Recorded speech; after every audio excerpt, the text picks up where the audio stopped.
Hey guys, I'm Ava, and let's talk about Yu-Gi-Oh! Today we are going to be looking at a really cool deck. You might notice that there is no extra deck, and this is not a coincidence. Today we are playing Floowandereeze. So this deck is really cool because it focuses on normal summoning monsters, and for this deck you don't even need an extra deck, which is really cool, and I'm actually going to show you why we don't have any cards in the extra deck. I've seen some versions of this with an extra deck, but the ones I saw online that fascinated me the most were the ones that did not have an extra deck, so I'm doing a variation on that today. The Floowandereeze deck focuses on winged beast monsters. There are a lot of level 1 monsters in this deck that you use to get yourselves additional normal summons, and then you can also get yourself out their higher level tribute monsters, which are also normal summoned.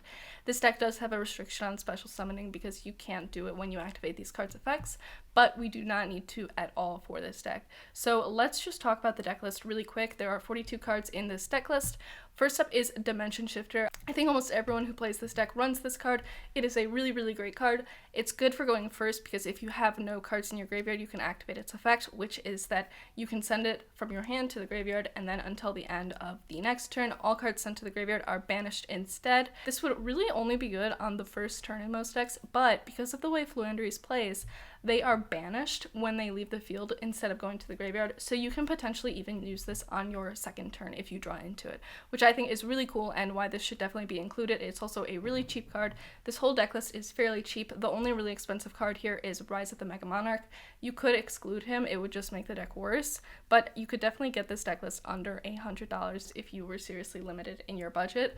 But next up is our first Floowandereeze card. This is Eglin, so it's an eagle clearly, and this is the one that is going to help you search for Impermanence, which is the boss monster for this deck. So it has a couple effects. When it is summoned, you can add a level 7 or higher winged beast monster from your deck to your hand, which is really great. And then immediately after that resolves, you are able to normal summon a winged beast monster, which is really great. So you can kind of see where this is going. You're able to get more and more cards out on the field. And he has a secondary effect where if this card is banished when you normal summon a monster, then you can add it back to your hand, so you can see how it gets recycled over and over again. And this deck is also kind of annoying because you can play on your opponent's turn, which is great for you, but kind of annoying for your opponent sitting around waiting for you to do all your combos. And also, your goal is to lock your opponent out from special summoning, and so many decks right now are so dependent on that, which is why this deck is really great in the current meta. We're going to talk about our boss monster, which is going to help us with that. So Empen is our boss monster. He is a very cute emperor penguin, and he is going to make it so that our opponent cannot activate the effects of special summon monsters while they are in attack position.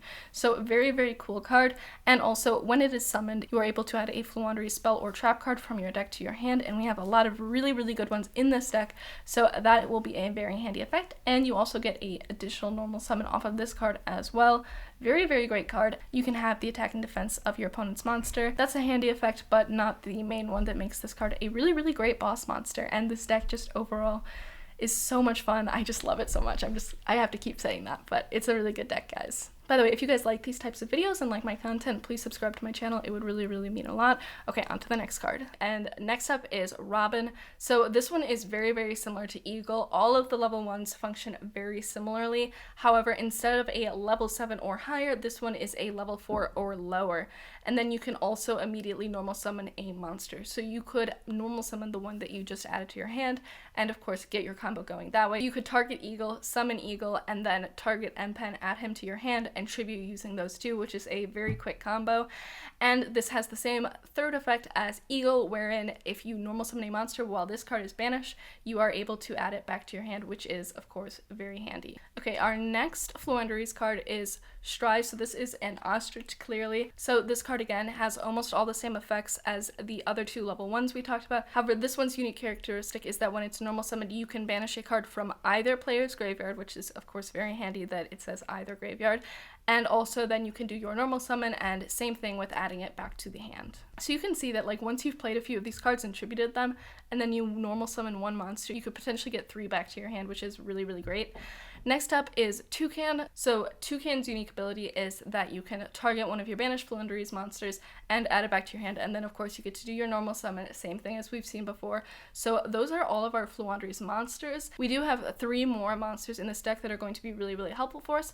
The first of these is Barrier Statue of the Storm Winds. This card is really, really great. Neither player can special summon monsters except wind monsters, so unless you're playing against an opponent that runs a primarily wind deck, which most aren't, this card is going to be very, very helpful for locking out your opponent.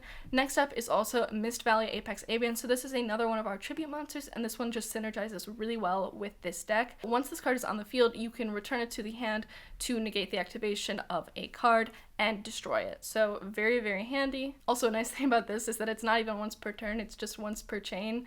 And because of how many monsters you're going to be normal summoning, you could potentially use this effect a couple times in one turn if you needed to. Next up is our final monster. This is Raiza the Mega Monarch. So this card was so cheap for so long. These came out, I think, around the Zexal era, and they were like $2 for ages, and now this card is about $50. You can omit it. This deck would still function without it. It's just a really great card, so I would recommend including it. So this card can be tribute summoned by tributing one tribute summon monster, so you would use your Mist Valley or your M-Pen to get this card out. When this card is tribute summoned, you can target one card on the field and one in either player's graveyard. And also, if you use a wind monster, you can target one additional card, and you place the first target on top of the deck, and then the additional targets are going to be returned to the hand. So very, very, very useful card, and definitely a great addition to this. I would strongly recommend that you include this card. Next up is our Floowandereeze field spell. So this is a really, really awesome field spell. You can reveal one Floowandereeze card in your hand and then banish one from the deck, and then immediately after you get to normal summon the revealed one. And since that one was banished, you're probably going to be able to add it back to your hand, which is very, very handy. And also, when your opponent normal summons a monster, you can normal summon one Floowandereeze monster. This is where I was saying that you can play on your opponent's turn. You can normal summon your monster, and then if you have any that are already banished, you can add them back to your hand, and it is just a really, really strong field spell. Next up, we have Book of Moon, which just works really well in this deck. I don't really need to explain it, I don't think. We are also running 3 copies of Pot of Duality and 1 copy of Pot of Desires, which is really sad because I would really like this to be at 3, but it's no big deal. Next up, we have Domain of the True Monarchs. So this card only works when you have no cards in your extra deck. So that is exactly why this deck has no cards in the extra deck. This is such a cool card. So if you are the only one with a tribute summon monster, your opponent cannot special summon any monsters from the extra deck, which is pretty crazy. When one of your tribute summon monsters declares an attack, it gains 800 attack points, but that's not super important. And it has another effect where you can target one monster in your hand with 2800 attack and 1000 defense. So that's going to be Raiza, of course, and have its level lowered by 2. So this is a really, really great field spell card as well. And we are running a couple different field spell cards in here, but I will show you why later. Next up, we are running Called by the Grave. It is just a great card in general. We are also running Floowandereeze and the Unexplored Winds. This card is really, really awesome. So instead of using 2 of your monsters to tribute, you can use just 1 of yours and 1 of your opponents to tribute summon, which is really awesome. And during your turn, you are able to reveal 2 winged beast monsters in your hand, and you can place them at the bottom of your deck however you like. And you can also draw cards equal to the number of the cards you placed. So this is a really, really, really strong card, and it's awesome. And I believe the first effect is not even once per turn, which is kind of busted. And next up is Mystic Mine. If you want to be a degenerate, this card can definitely come in handy with this deck. But after that, we have set rotation. So this is why I said that we are playing a couple different field spells. So you can set 2 field spells with different names from your deck on the field, 1 on your field and 1 on your opponent's field. And while either one of those is on the field, neither player can set other field spells. So this is awesome. You can get the effects of the Monarch field spell as well as your Floowandereeze field spell. And this card makes it so easy to search for them. I think this maybe should be banned, but we're including it. We are also running a copy of Terraforming if we need to get the field spells to our hand. And we are also running Gold Sarcophagus. You can banish 1 card from your deck face up, and during your second standby phase after this card's activation, you can add that to the hand. So this is normally like kind of too slow, but when these are banished, you can just normal summon and then add them to your hand. So it is basically a way to add a Floowandereeze card to your hand directly. Next up is Harpy's Feather Duster. Destroy all spells and traps your opponent controls. You can see we're kind of locking our opponent out of summoning, so we want something to also be able to deal with their spell and trap cards. That's why we're including this. We also are running 1 Floowandereeze trap. This is going to be a Floowandereeze and the Dreaming Town. So this card, by the way, is really pretty. When this card is activated, you can normal summon a level 4 or lower winged beast monster, but also if you tribute summon a level 7 or higher monster while this card is in your graveyard, you can banish it and change all of your opponent's monsters to face down defense position, which is really, really awesome. Obviously, this is a very good trap card, so we are going to include it. We're also running 3 copies of Infinite Impermanence. This is a great staple card and works well in this deck. And finally, our last trap card is a really, really, really cool one. So this card can be activated only if you have no cards in your extra deck. Again, why we aren't running an extra deck. And you control a tribute summon monster. So you can negate the effects of all face-up monsters on the field except for tribute summon monsters. This card is almost a guaranteed win if you manage to get it out before your opponent has any monsters on the field. So definitely recommend including that.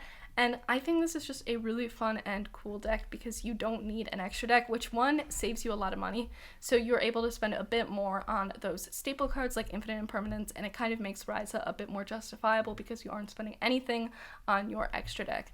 I'm going to talk a bit about side decking options just really quickly. The first one I think is the most interesting one. This is Dark Cymorg. So while this card is on the field, it is also a wind monster, and you can banish a dark and a wind monster from your graveyard to special summon this card from your hand, but also you can banish a dark monster and a wind monster from your hand to special summon this card from your graveyard. The big deal here is that last sentence. Your opponent cannot set any cards on the field. That is such a powerful effect. Really, really awesome. So this card is just in the side deck because it is a bit hard to play, and depending on what deck you're playing against, it might not be super necessary. This would be good probably against something like Eldritch, I'd say. And also, you can only use Dimension Shifter in terms of dark monsters within the context of this deck.